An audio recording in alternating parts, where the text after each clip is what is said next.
হায় রে প্রবাস জীবন,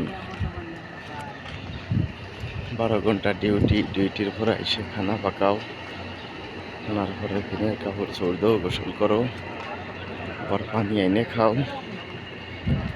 আসলে প্রবাসে না আসলে বোঝা যাবে না প্রবাস কি জিনিস।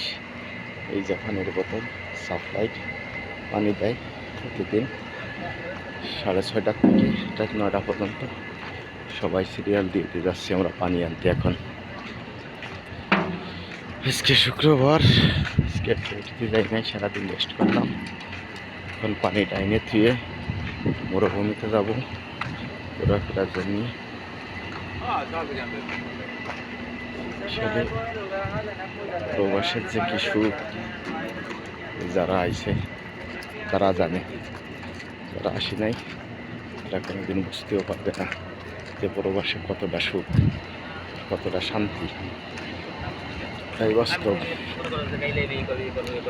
সব কিছুই ভালো, সব কিছুই ভালো লাগে, শুধু একটাই কষ্ট, আপনজন ছাড়ে তারাই কষ্ট। এখানে সেখানে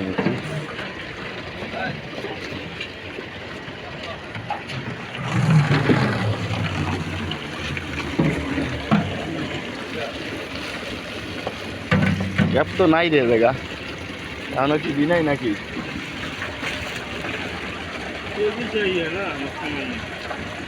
এরা না, এরা না, এটা নেই।